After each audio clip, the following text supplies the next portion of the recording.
So while we commonly think of scientists as objective, it's important to realize that their cultural and personal experiences can shape their work. So our panelists today will be discussing how white supremacy has influenced how research has been conducted and the stories we tell about our research and knowledge, how technology is designed, and how educational institutions operate. I also want to introduce myself. My name is Matthew Diazio, and I'm a member of the National Science Policy Network, and also helping organize this panel is another NSPN member, William Ota, who will be facilitating the Q&A session.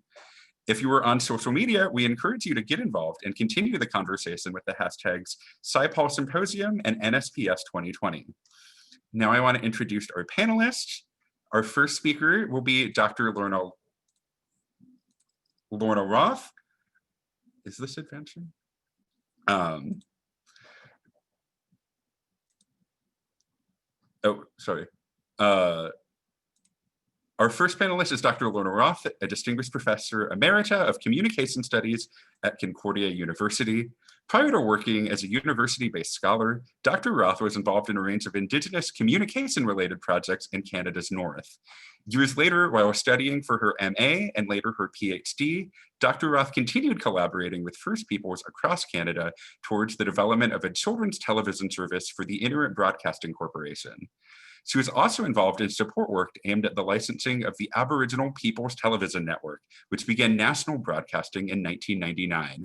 Her book, Something New in the Air, The Story of First Peoples Television Broadcasting in Canada, was the first comprehensive history of Indigenous television in Canada and is considered foundational to the field. She continues to follow with interest the expansion and deepening of Indigenous cross-platform media development as it has transformed from the position of media reservation to that of national media citizen. Dr. Roth's more recent research focuses on skin color and the historical ways in which race and culturally inflected design decisions are linked together in technologies and products that have a sense of flesh as central to their design.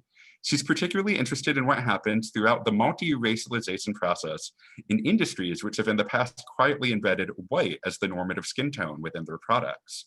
In her research and interviews with visual industry designers and practitioners around the world, she is seeking evidence for a new normal skin tone template.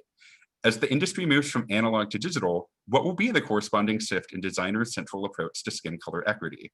What would constitute a model for the new normal within a framework of liberatory design?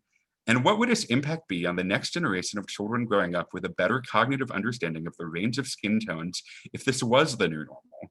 Dr. Roth's second book, Race, Technologies, and Intelligent Design, will explore these questions and issues from a cross-cultural perspective.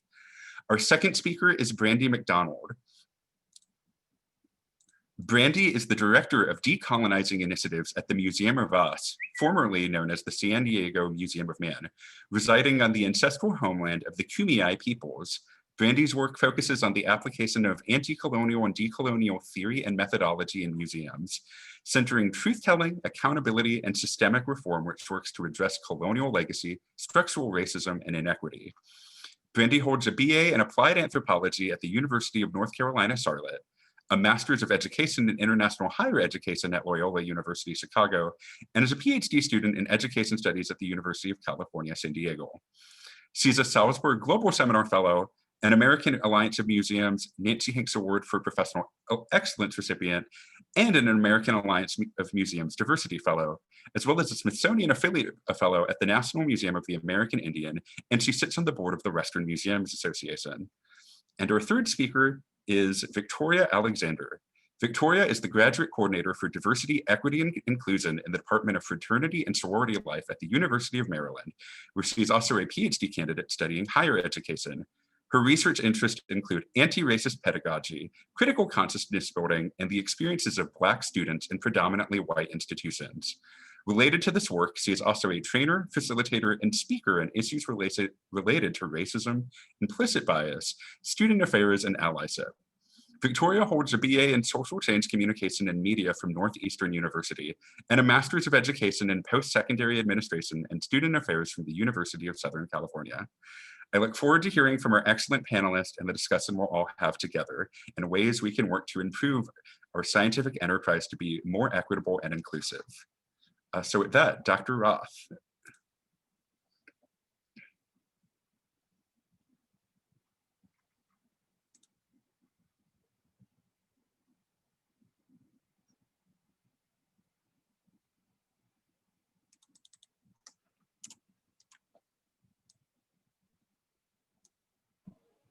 You're still muted, Dr. Roth. Dr. Roth, you're still muted. Can you hear us? Okay. Do you hear me now? Yes. And you see my screen? Yes. Oh, great. Okay. I want to thank the organizers today for inviting me to this wonderful panel. I'm extremely pleased to be able to speak to many individuals from the next generation of scientists and thinkers about scientific questions. So I hope that you will enjoy the presentation I'm making. I'm going to give you an overview at the beginning so that you will have a sense in case the timing is oh wait one moment, I just want to make sure that I'm timing myself. Okay. In case I go a little bit too long, I will, recommend that you read some of the one or two of the articles that I've posted on the website. So first of all, I want to talk about skin color balance. And in still photography, hang on a sec, I gotta press this. Okay. Skin color balance in still photography is, in still photography printing that is, refers historically to a process in which a norm reference card showing a light-skinned woman wearing a very colorful outfit and with some the grayscale in the back and the color scheme in the back as well. And she's used as a basis for measuring and calibrating the skin tones within the photograph being printed. And these women who were pictured on these cards were all called Shirley, I suppose, because the first person who was pictured on a card was called Shirley. And so it just became easier to call the whole naming process of these women Shirleys. So they've represented a certain kind of ideal skin tone around the world. It started in North America, but it traveled to many photo labs around the world as well. And due to this light skin bias, which was embedded directly into the analog film emulsion, the film, the roll film emulsion through its chemistry, and later through the range of colors embedded in digital camera design. The rendering of darker skin tones has been highly problematic and deficient, required a lot of compensatory mechanisms to redress its shortcomings. So using the Shirley norm reference card as a kind of central metaphor for my work, because it reflects the changing state of race relations and aesthetics over time, I am showing this PowerPoint presentation to illustrate the color adjustment processes in the industries of visual representation, meaning both still cameras, video cameras, and cinema cameras, and their practices and their processes of development. And I'm going to show you some significant positive shifts in the field fields of both analog and digital photography. But in the slides, I'm not only showing you positive things. I want to show you some of the critical errors made throughout the development process as the technology transitioned from analog to digital. And they're both obviously available now. Some people prefer one over the other. But when there was a shift of several things, including some of the infrastructure, some of the values that are embedded in the technology. And I want to show you some of the ways in which it very awkwardly manifested itself over time. Hi, Dr. Roth. I just wanted to check, do you want to be showing an image on your slides right now? Because it hasn't advanced in the presentation. I just wanted to give an overview first. Okay. Okay, so this is, in terms of color balance, this is the most difficult challenge in how do I get this thing off the top where it says screen sharing and all that?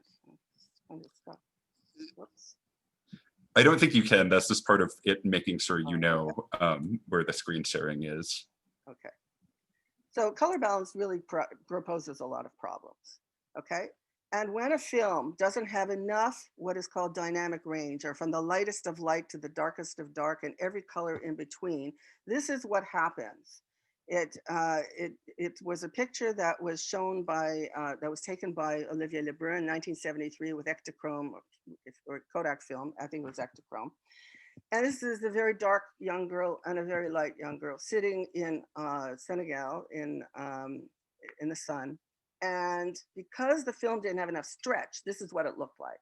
So the problem that I just talked to you about in terms of the difficulty of dealing with the darker skinned people really manifested itself mainly when the dark and the light skinned person were in the same frame. So I talked dynamic range. I just mentioned to you what it was. And here's another, larger example. You don't see any of the details of the darker skinned child. In 1959, Kodak was asked to take high school picture films, and this is one of the outcomes of that. The features of the darker skinned children obviously didn't show in detail, and the lighter skinned children looked fine or overexposed. This is another problem with contrast, the dark and the light, again having certain problems in adjusting because the dynamic range was not large enough, was not wide enough. So these are kind of illustrative. I'm going to show you illustrative moments. These are illustrative moments of some of the real problems. And then I'm going to show you some of the images of what normal skin standard was when it referred to white. Kodak, I'm using Kodak and Fuji mainly as my examples. And I also include Philips in Europe. So the purpose of the Shirley card is to do the color balancing process, and this is a description of it. But if the white Shirley is the normal, then what happens with people who aren't white? Do they live on the edges of the image world? And here are some Shirley cards that I will show you very quickly, from the early to the mid 40s and then later on. This is a 1947 test strip woman who's called Shirley, another one. And they weren't only in still photography, they were in the other media as well, but I'm only focusing mostly on still. This is a very popular one, still in use. Polaroid had a Shirley as well. The BBC Shirley was used for television studios around the world. And this is the one I took in Japan, in Tokyo. It was in the Fuji studio.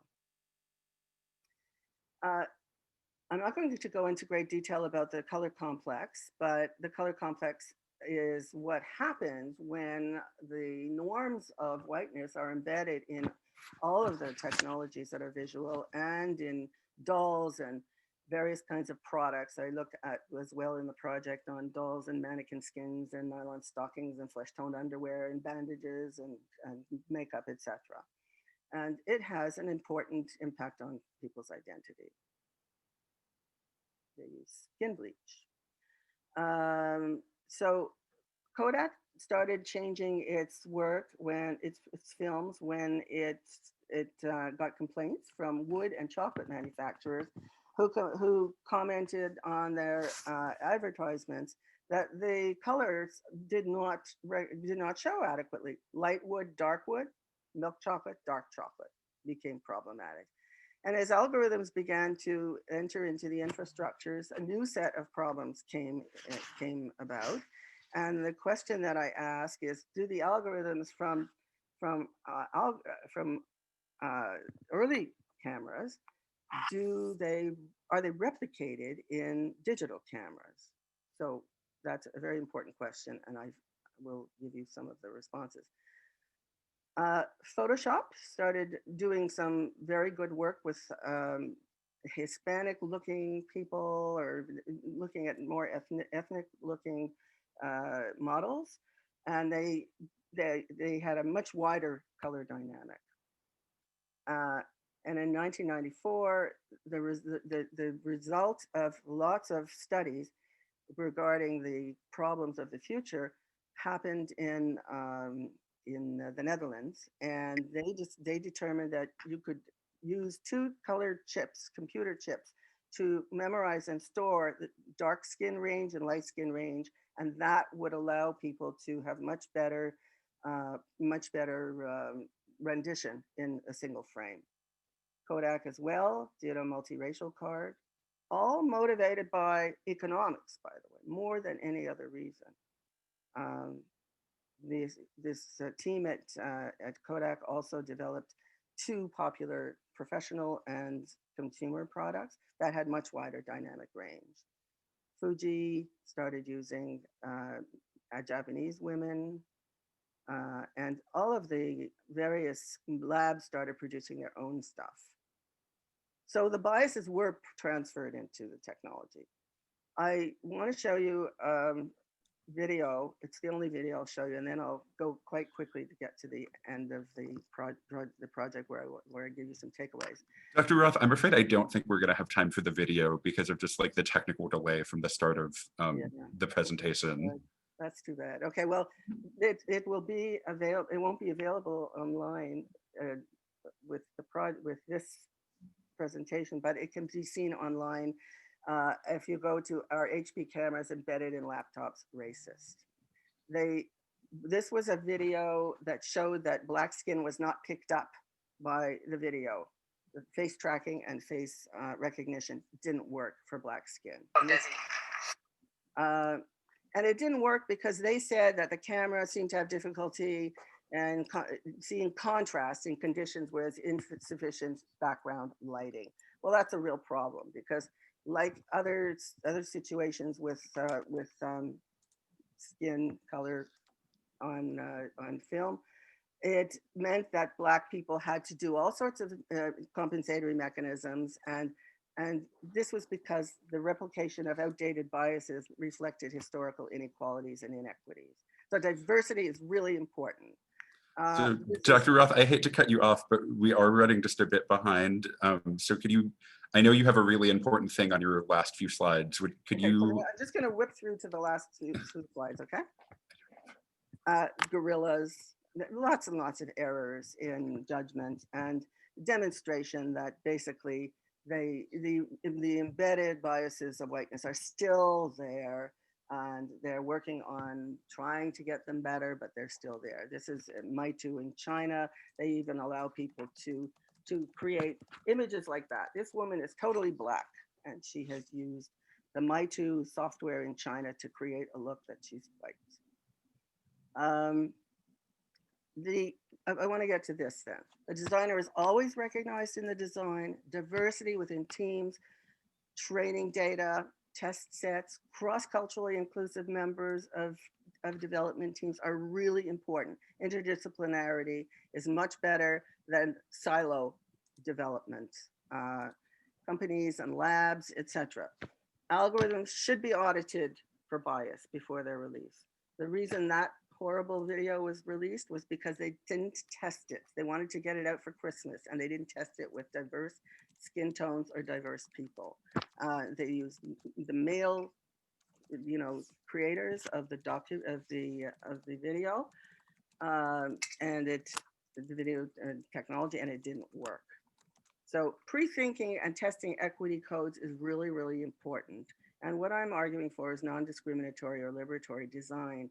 And that includes not just on the surface where we have content and policies, et cetera, but on a deeper level where we look at the biases and values of the engineers and the board of directors making inequity or equity decisions, university trainers as well. And so I end with this notion of cognitive equity, which is showing that the norm of whiteness should be changed into the multicultural and multiracial norm, in which this is also embedded into the dynamic range that's available in each of the cameras, so that the notion of whiteness is no longer the singular value that comes out of the photographic business, but that it allows for a much broader view. And the last thing I want to show you is that the goal of cognitive equity, which changes the values of children as they learn about color and skin, is a state where coded inequitability and coded stereotypes of inequity, however unconscious, have been eliminated from the moment of inscription, of being imprinted, so that they are no longer able to be repeatable. And I think that We must, around pre-thinking the codes around diversity and equity and inclusiveness of both designers and users, we can develop a range of visual apparatuses, techniques, and practices that would impact on the development of a much needed new normal, which would be beyond the stereotypes of whiteness and of gender, because you'll note that all of the cards were of women. Great. Thank you so much, Dr. Roth. This has been really informative. And I'll look forward to hearing more. And Brandy, thank you so much for also being ready. We look forward to hearing your part of this panel next. Stop share. Okay. Aleto Chokma Sonofat Brandy McDonald, Chakasa Saya, Chata Saya. Hi, my name is Brandy McDonald. I am a citizen of the Chickasaw Nation with ancestral ties to the Choctaw Nation. My pronouns are she, her. I am the Director of Decolonizing Initiatives at the San Diego, or excuse me, we just changed our name. It was the former San Diego Museum of Man, but is now the Museum of Us, and I continue to make mistakes, so excuse me. I'm going to share my screen. Please bear with me. So this is our organization. So our building, as you can see, is a really ornate building. This is the Museum of Us. Our building has always been a museum. It was built in 1915, and it was always an anthropology museum. Started out as both a cultural and a physical anthropology museum. Similar to many museums, our museum, just like the field of museums, was birthed from the colonial endeavor. Additionally, when you look at the building can appear beautiful to many. Many people take selfies in front of the building as well. But our building has 9 colonizers etched into its skin. The building is a monument to colonizers, both internally and externally. And so my work and the work at the museum is really looking at what does that look like to counter and dismantle the colonial legacy, and also to think critically about what does anti-colonialism and decolonialism look like, both in our museum as an anthropology museum, but with museums across the world. And so what does that kind of mean? What are the practices? How does theory apply into practice? And what does it look like within our physical structure? And so just to give you a quick kind of history, is museums love to, I talk about this frequently, and it's not just anthropology museums, but it applies to art museums, it applies to science museums. We frequently replicate colonial harm. We replicate white supremacy. We uphold colonialism and white supremacy, both in our exhibits, the way that we handle our cultural resources, the content, the languages that we use, the language that we use internally and externally, even in our HR practices. And so really trying to make sure that we're thinking about that and thinking critically about both our internal organization and our external organization, and what does that mean to grow and be accountable to our history and on to our present and to our future. So the Museum of Us sits on the ancestral homeland of the Kumeyaay Nation. The Kumeyaay peoples are the indigenous people of the San Diego area and beyond. There's also Kumeyaay peoples whose homeland is in the Baja area. The Kumeyaay peoples continue to maintain their tribal sovereignty and are stewards of this land. A footprint of the museum so that you kind of just know at least who we are and where we are. I'm not going to cover all of this, but as a cultural anthropology museum, we hold over 75,000 ethnographic items from across the world. We also hold 7,500 ancestors from peoples across the world as well. Of those ancestors and our ethnographic objects, the belongings of folks that we hold, about 150 of those items are from indigenous communities, not just singular items, but 150 communities are representative of 150 indigenous communities within the United States colonial borders, and then 200 indigenous and non-indigenous communities outside of the US colonial borders, so internationally. We are actively repatriating cultural resources and ancestors, returning them home, returning them to their relatives, but because of the types of collecting processes that the museum has, that was a replication of museum collection processes across the field. We're continuing to find ancestors and cremains, which are also ancestors, funerary objects, and ethnographic objects that were never necessarily logged. So what does it mean for decolonizing? We were really strategic and very specific about making sure that we weren't talking about decolonization, because we didn't want, and we fully recognize that decolonization is not a linear process. It is not something that we write a grant for, we get the money, and then as soon as we've achieved our deliverables, we wipe our hands and we're done. That it is a cyclical, fluid process that never ends, because the wants and needs of community members consistently change. And also colonialism consistently navigates and adapts to continue to exert power and oppress Indigenous peoples, Black peoples, peoples of color. And so we wanted to make sure, like, what our work is that we recognize that it is an ongoing process. It is a practice, that decolonizing is a verb that we are engaging in. We also fully recognize that it's not a one size fits all. And so what we wanted to do that culture is not static. So we wanted to make sure that our guiding principles are fluid enough to be able to provide some parameters for the work, but isn't necessarily so confining that when we're working with a Maasai community member or a Lakota community member or Kumeyaay community member or an Indigenous person from the Philippines, that it still fits within those parameters, because the wants and needs of communities are different based upon the impacts of colonization and also just their realities and their desires. So we built our work off of Amy Lone Tree's work, Decolonizing Museums, and we consistently look through different works within the field with Lee Patel, and also thinking about Linda Tawai-Smith, who is in New Zealand, but trying to make sure that we're integrating the wants and needs of scholars, but also community members at the same time, recognizing that their voices are just as valuable as the scholars, the community members, that they are experts in their field, in their area. So these guiding principles are applied in two spheres that kind of are these moving cyclical spaces internally. I like to think about it as that museums are, like our museum is an ecosystem, and within the ecosystem there are these small microclimates within the departments that are consistently moving, and each microclimate needs to continue to move in order for the success of the ecosystem. And so I'm going to highlight too, I know this is a real meaty slide, and so if you look on it, just a quick overview, the ones that are in bold are the ones that we've already accomplished and achieved, but are still able to be adapted, and the board has also approved all of the policies that you see in bold. The ones that you see that are not in bold are the ones that we're consistently working on or adapting. And then the ones that you see, I think over here, there's a couple of them that I'm currently working on and that will be completed by the end of this fiscal year. And the ones that are highlighted are the ones that I'm going to dive into. I may be a little tight on time, so I'm definitely going to look at policy and the history of policy. So the policy that affects our museum, that is a federal policy, that also is applicable to, throughout the United States, is NAGPRA. It's the Native American Graves Protection and Repatriation Act. And so this was enacted in 1990. During the time that it was enacted, ancestors and our ancestors, elders, community members, activists, allies, accomplices, all pushed for this to happen. This was not just one person, this was a community collective over several decades to get this passed in 1990.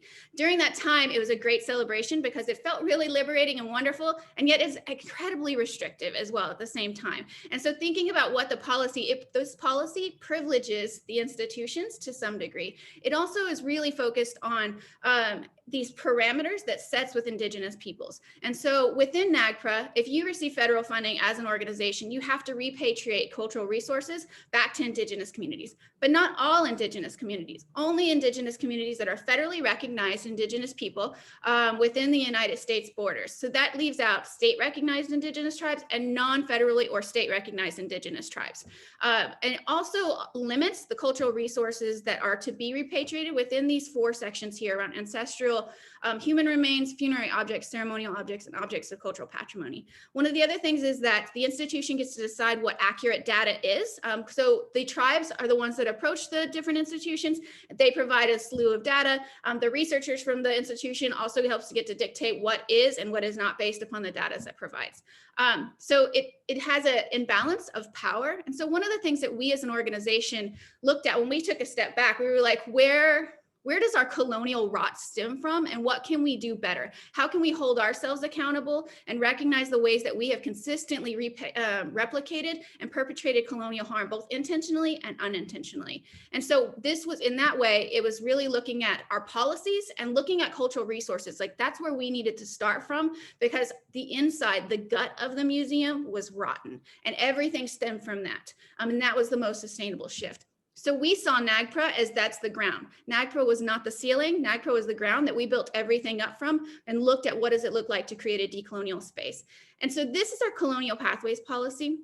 I love policy, y'all. I think that it's super amazing. The other thing, though, is that I can write policy all day long within the institution, but if our culture and our systems and our practices don't match policy, nothing's going to change. They're just going to be pretty words that Brandy wrote on a piece of paper that no one looks at. The same thing with thinking about what does it look like if we're shifting the culture and we're shifting the practice. We can shift the culture and the practice, and if the policy stays the same, as soon as those people leave, and like say I want to leave and maybe start a chicken farm somewhere, the policy, the person coming after me is going to follow the policy. So we really look at it as a symbiotic relationship that you need to be able to do both and they need to be working together. And so that's this policy. Essentially what this policy says is that everything within our cultural resources that is under the paradigm of colonial pathways, then it needs to be repatriated back to the community if they want it back. And so you ask, what is a colonial pathway? And so a colonial pathway fits within these spaces. And so really thinking about the inequity spaces, the way that items come within cultural resources and come into the museum. The other thing is we're looking at pathways go both ways. And I think I'm running short on time. Matthew, do you have time for just a quick story? Is that okay? A very, very quick story. Okay, cool. I hate to interrupt. It's so interesting. No, I saw you. I'm sorry. So one of the things is people think they're like, you've lost your mind. You're going to be a museum full of nothing. You're just giving everything back. And that's not necessarily the case. And so this is a situation here that is not the case. So we had Ambassador Ole Senkale, who's from the Maasai tribe. And so Ambassador Ole came to us to talk about cultural resources. During this time, because of colonial pathways, we wanted to repatriate these cultural resources and give them back. They didn't want any of them back. They were like, we don't need these. We want you to tell this story, but we do want you to take care of these items appropriately, specifically this spear. And he was like, what are you doing to take care of this spear? And Kara, who sits right here, who is our director of cultural resources, was like, let me tell you all the chemicals, because she's super science focused. And she was like, I want to tell you all the chemicals that we use. And this is the way we're taking care of it. So that way we're preserving it for you and your peoples. And he laughed at us and he was like, no, you're not. He's like, I don't know what you're talking about. And that like those chemicals are not taking care of it. It's falling apart. It's dying. He was like, what you need to do is you need to go out and you need to get sheep fat and you need to clean it with sheep fat once a month, every year. And so after that, when it starts to come back to life, then you can spread it out a certain amount of time. Kara was like, I've never been to a butcher for work before, and I never thought I would have to go to a butcher for work before. Super A-type personality, I love her. And so she started cleaning it. And what's really beautiful, she tells a story about how it took a breath of fresh air and it came back to life. And it just feels like, she was like, all of a sudden she felt like the room lit up because it was connected back to his people. And so that's really what's really important about this is the policies may look like words, but we're fully recognizing that cultural resources are connections to past, present, and future. And so cultural care, they are the experts about their items. Thank you so much, Brandy. And Victoria, we're ready to hear you. I'm very excited to hear about your work in higher education.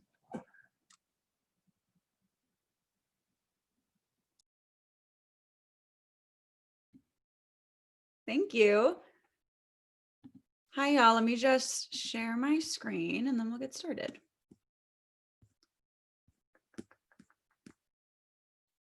There we go. Hi, everyone. So my name is Victoria Alexander. My pronouns are she, her, hers. The work that I do is grounded in anti-racist pedagogy and creating communities founded in critical consciousness building. I work specifically in higher education, which is colleges and universities, and I'm currently a PhD student at the University of Maryland.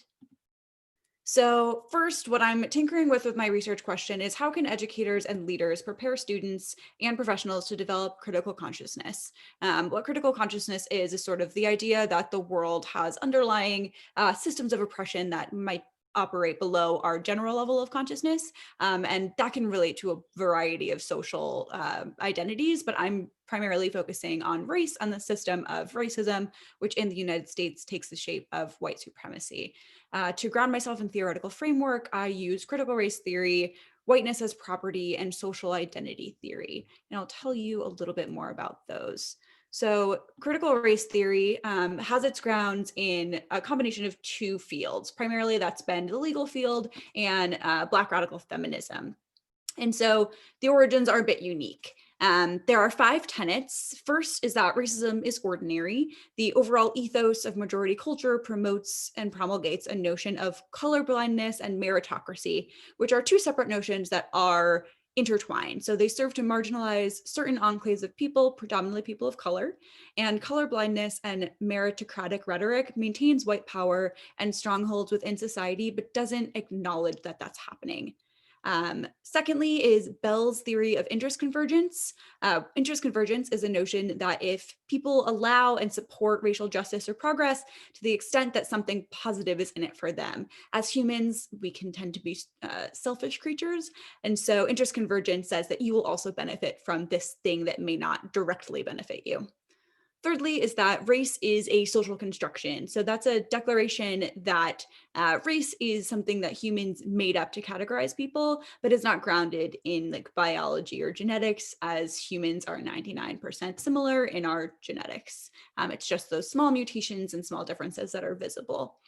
Next is storytelling and counter storytelling, which comes from a pervasive explanatory ability to unlearn beliefs that are commonly held to be true. Storytelling and counter storytelling create a dichotomy that's predicated upon a belief that schools or learning spaces are neutral and that treat everyone justly. However, we know that through close examination, that doesn't tend to be happening, and social or school curriculum tends to be structured around mainstream, white, cis, straight, able-bodied, middle to upper middle class values. Next, we'll move into whiteness as property. So whiteness as property is the idea that racial identity and property, or capitalism and ownership, are deeply interrelated. So Harris, who is the professor that coined this term, examines how constructed forms of racial identity evolve into forms of property within a structure of capitalism and have been protected and codified in American law and civil rights legislation. So certain types of statuses in which white racial identity groups provide the basis for allocating societal benefits, both private and public. So if we think about affirmative action was originally mostly benefiting white women. Certain like VA benefits would only go to white people. Certain loans or home ownership programs would only go to white people historically, but we don't tend to think about welfare in that way socially. So then moving into social identity theory, while most colleges, universities, institutions, learning spaces are somewhat diverse, many students or workers or people or leaders still tend to occupy racially homogenous groups. So in addition to racial categorization, the social relationships within and across categories of race inform how identities are experienced and performed and how learning happens. So social relationships are partially governed by social identities like race and refer to a person's sense of who they are. And what we know about social identity is that we will tend to create in-grouping and out-grouping just in our nature. And through out-grouping, we tend to discriminate against our out-groups to benefit our groups. So through critical consciousness building, we can begin to break down some of that in-grouping, out-grouping, and base that around things that are different than race. All right, so some literature about teaching, learning, and leading. So the original research kind of talks about how race functions, and this kind of talks about what we do about it. So first, I ground myself in Bell Hooks' Teach and to Transgress, who believes that theory can be a liberatory practice and engaging in critical consciousness can be liberatory for all people. She also grounds herself in Pedagogy of the Oppressed, which talks a lot about populism and how systems of oppression rooted in capitalism tend to not benefit people on the lower end of an income spectrum. Next, in Racism Without Racists, we talk about post-racialism and colorblindness. Post-racialism is the idea that racism used to be a problem, but it is not anymore. And colorblindness is the idea that if we just ignore racism, if we treat everyone the same, that racism will somehow stop happening. Neither one of those things are true, as have been noted in decades and decades of empirical research. Also in Racism Without Racists, Bonilla Silva talks about abstract liberalism, which is the idea that force should not be used to achieve social policy or social equilibrium, and that economic liberalism is abstract and can't explain racial matters. So that would be very similar to being like socially liberal but fiscally conservative, which you know doesn't really solve the problems that socially liberal people face, and to not use force or to not use structure or policy to actively combat racism will allow it to continue. In Patel's Decolonizing Educational Research, the author talks a lot about coloniality, or the idea that education can be used to remove some cultural aspects from minoritized populations and reinscribe white normative educational values. And then lastly, Lori Patton Davis in Disrupting Post-Secondary Prose talks about 3 primary propositions. The first is that the establishment of higher education is deeply rooted in white supremacy, and the vestiges of which are very palatable. Second is that US higher education is intricately linked to imperialistic and capitalistic efforts that fuel intersections of race, property, and oppression. And third, US higher education institutions serve as venues through which formal knowledge production is rooted in racism and white supremacy. And that continues to be generated year after year unless it is directly combated. So how do we directly combat it, right? How do we use an anti-racist lens? So first, keeping in mind that institutions would be doing a disservice to students, leaders, by not preparing them to meaningfully participate in diverse democratic society. So the world is getting, or our country rather, is getting more and more diverse year after year. And by not preparing students to engage in that world meaningfully, we're not setting them up for success. And we are setting them up to further systems of oppression. Next is that critical race theory can be liberatory for all students. So when students are given an opportunity to more deeply engage their social and racial identities, they can step into a fuller version of themselves and learn how to better respect other people. Next, all students stand to benefit from that identity development. Some students may never engage their identity development and will progress through their higher education experience, never having that opportunity. Next, identifying racism and challenge with anti-racism. So to sort of like paint a picture for that one, I have these 2 quotes here at the bottom. One is that there is no such thing as a non-racist or race-neutral policy. So that's from Dr. Kendi, who wrote Stamped from the Beginning and How to Be an Anti-Racist. And he positions that policies are either sustaining racism or actively fighting it. There is no in between, there is no neutrality. Either it is allowing racism to happen or perpetuating it, or it's not. And then lastly, the master's tools will never dismantle the master's house, which is by Audre Lorde. And Audre Lorde positions that we can't fight systems of oppression using the same tools of the oppressor. So we need to come up with new systems to directly combat oppression. That is the end. If you would like to connect any further, my email, my website, Instagram, and Twitter are all right here. And if you care about references, those are also here, and I can share them with you if you want. Thank you. Thank you so much, Victoria. That was really informative. So one question we wanted to ask of all the panelists really quickly is, since we are a group of the attendees are predominantly early career scientists, and so we don't have a lot of like this historical or social scientific backing, how can we best support like this holistic discussion on historical injustice in our fields and kind of use that to help make our fields be more inclusive? And especially kind of, Brandy, what you do as in your decolonizing initiatives, how do we kind of help our field reckon with what we've done or what historically done to marginalized peoples?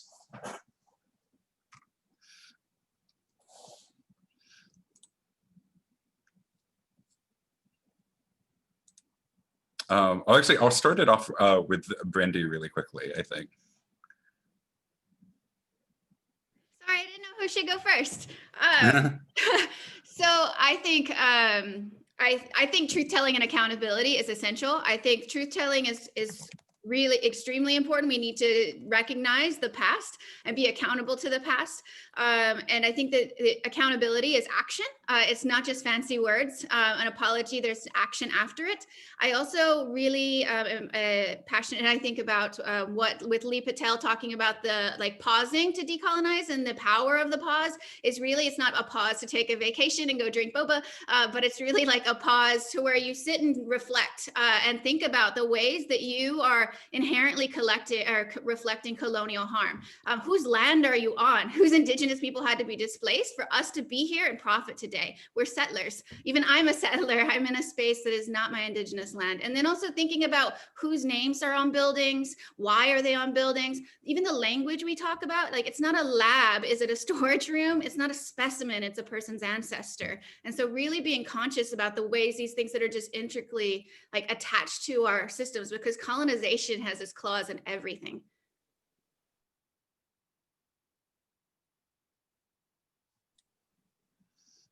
And Victoria or Lorna, do you have a quick contribution to that as well? None at the moment. I'm having a problem with my mouse. I can't, my mouse has disappeared and there's a little sign saying the co-host has asked you to start your video. It started, but the sign is still there. Could you take it We off? can still see your video actually. So everything looks fine on our end, I will say. Oh, okay, okay. Because I can't move it around at all. It's really weird. I would just add to Brandy's point, how she mentioned that colonialism has its claws and everything. It's the same thing with racism, as is the first tenet of critical race theory. The idea that it's ordinary, right? Like it's happening with or without people pulling the levers of it. And unless it is actively being combated, it's going to continue happening and continue to affect people. Most recently, we've seen that from certain leaders in a very upfront and explicit way, but even without that behavior, it's still happening in quiet. I can further add to that as well, because what I have been doing has been very quiet. The embeddedness of whiteness into the chemistry, for example, has been a kind of a secret of Kodak that I managed to find the person who actually was involved in it many years ago, who admitted that that was the target consumer at the time for film. And until desegregation began happening in the United States, because most of this work was done in the United States and Japan, until desegregation began, it wasn't even an issue. And interestingly, this is to me and a kind of an embedded colonialism within a technology that you would never think would have an embedded notion of whiteness within it, because everybody used to think, well, film renders everybody's image exactly like it's supposed to look, and it didn't. And there were many Afro-American people in the United States who had, after reading my first article on looking at Shirley, the ultimate norm, contacted me and said that for years their families and they have been taking pictures and they have looked absolutely awful in their rendering. And it was only after they read that particular article where it became apparent that it wasn't them being bad photographers. It was actually the film that did not have the stretch, didn't have the dynamic range to show the difference to show the details of browns. And the most amazing thing that I found in my research was when I was talking to the research director who had received the complaints about wood grain and chocolate not being rendered adequately. And that was the reason they began to build more dynamic range, more detailed notions of browns within their color range. And he said to me afterward, kind of as an after statement, he said, nobody ever mentioned this before, that Black people didn't get rendered properly or didn't look well in their film. He said, but once we started doing these experiments with trying to extend the dynamic range, it became apparent that it made ethnic people, I didn't say Black, he said ethnic people looked better after they made these changes. And so, I mean, he was telling me it was, I'm sure people at Kodak knew about this in a very explicit way, but they didn't consider it an issue until complaints came in from economic, sources, as well as from the Black people themselves. And then they began thinking about it. But that was in 1974. And they didn't make any changes in their, after that for quite a while until later on, until the 90s, actually.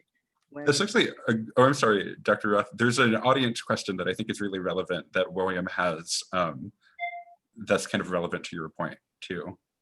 Yeah, so I would love to put out a question from Chanel Matney, which is, how did early non-white photographers and filmmakers, whether in the USA or abroad, address the color balance issue when making products that prevalently featured darker skinned individuals? So there's been a lot, I think you've said about the industry side, but do you know of any ways that the communities themselves address this technological issue due to the sort of the racism of the technology present at the time? Absolutely. There have been some fabulous Black photographers, for example, Gordon Parks, who was the first Black photographer to be hired by Life magazine in 1947. He did this article on gangs in Harlem, and his photography is fabulous. I actually have on my desk a picture that he did. I don't know if you could see it. It's of a Black woman and child looking at window with mannequins that are white, looking kind of longingly at the material in the window. What people did, I spoke to a lot of Black photographers, a lot of Black makeup artists in Hollywood, and a lot of people who worked with rendering of images of Black people. What they did is they figured it out. They figured out, well, if you take a picture without doing any compensatory mechanisms or changes, Black people, that skin looked ashen, you couldn't see any details, they weren't well lit, etc. But when they figured it out, they found that they had to increase the speed or slow it down depending on what the action was. They used lighting in a more effective way. They used different kinds of film that seemed to be better. They didn't always use Kodak film, because Fuji, for example, was a better film, or some of the German films were better. So they figured out the various reasons in terms of lighting, speed, aperture, and they produced beautiful images, but they were custom photographers. But the work that is really problematic was stock film, because we went and we bought a roll of film at some cheap store and we put it into a cheaper camera, and that's when it looked terrible. So there are many Black photographers. MoMA has a whole series of Black photographers, that they've shown in exhibition, that have done beautiful work, but they were special. They were trained. Great, thank you so much. We'll ask maybe for a quick thought on another kind of general question for the panel, because as we're learning about the past, this is helping inform our discussions of the present and the future. And so what could a truly diverse, inclusive, and equitable science kind of discover or solve that just really isn't possible with our current very white-centered form of scientific practice? If I can answer again, do you mind? Does anybody mind if I answer that? Yeah, I'd love to hear from all the panel. So if everyone could go really quickly, that'd be wonderful. I'll just tell you one thing.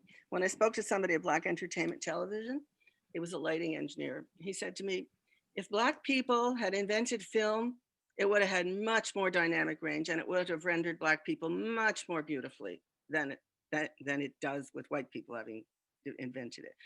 And I started thinking about that, and I thought, what about if NASA had invented film, and NASA had to take pictures of black holes, for example, and the various levels and shades of black within a black hole, or if meteorologists who were looking, or astronomers had invented film, it would have been very different.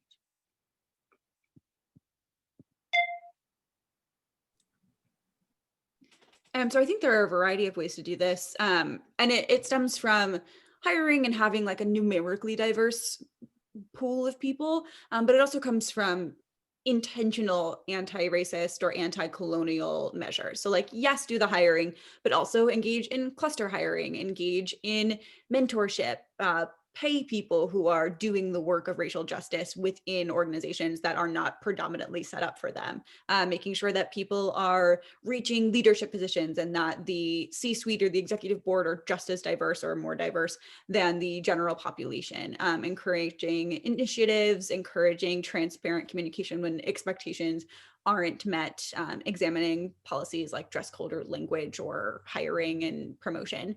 And so it's sort of like an everything and model, and making sure that we're touching base and constantly reevaluating.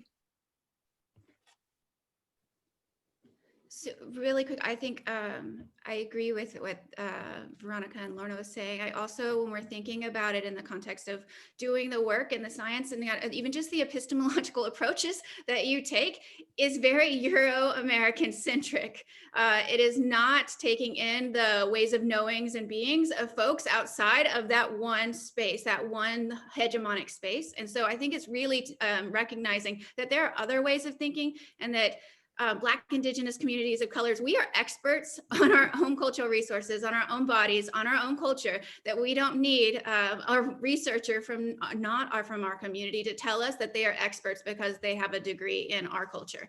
And so I think that that is incredibly important when thinking about if you're in a science lab, is fully taking, being humble, taking a step back from your ego. It doesn't matter if you spent 10 years researching it. These people live it. It's their lives. And then also recognizing at all of that data that you collect, that's people's lives as well. And that's their connection. And so that data sovereignty is incredibly important. And consent, you don't just start taking notes during a consultation, it's consent. You're asking, because we have taken and take colonization and racism has consistently taken from BIPOC folks. And so there needs to be a level of consent and making sure that we are actively and authentically engaging in a reciprocal, respectful relationship. If I can add one other thing, I just want to say that racial equity, in terms of the work that I've done, should not only be understood on the basis of statistics and equity policies or multicultural policies or legislation. It's much deeper than that. And it has to be deeply embedded in the work and in the creation of new technologies, because there are biases embedded in the new technologies, and there are biases embedded in the people who create it. And you need creators who are grouped not in a silo, but who are grouped on the basis of cross-cultural disciplines and taking into account all the stuff that both Victoria and Brandy have talked about in the ways of hiring and practicing and respecting difference, respecting other nations and other peoples as well. And they all have different approaches to contribute to a much broader, deeper understanding of equity. It's not just, on the surface and the things that can be measured. It's deep stories. It's in my consideration, it's embedding not just whiteness, but embedding the range of skin tones within the technology. And then you could see the difference. Children learn the whiteness through their identities, recognize the whiteness, and they try. Look at, the people in China have different reasons for wanting to look white, their cultural reasons about sun and the various other things of beauty, but they're really doing damage to the possibility of having their own kind of representation made public. That's a good final point. Thank you all so much. Do you want to acknowledge we ran a bit over, but it's a break. So I just want to thank all of our wonderful panelists. This was a truly very informative, very inspiring conversation. I hope all of our attendees enjoyed it. So a virtual round of applause. I wish we could give you one in person. So thank you so much. I also want to give a reminder that to attendees, workshops will begin at 2:15. Please make sure, if you've pre-registered, to follow the appropriate links for that as well. I hope you have enjoyed this panel, and I hope you're inspired on ways to make our work truly inclusive and equitable. Thank you all so much, and have a good rest of your afternoon. Please stay safe during these strange times. Goodbye.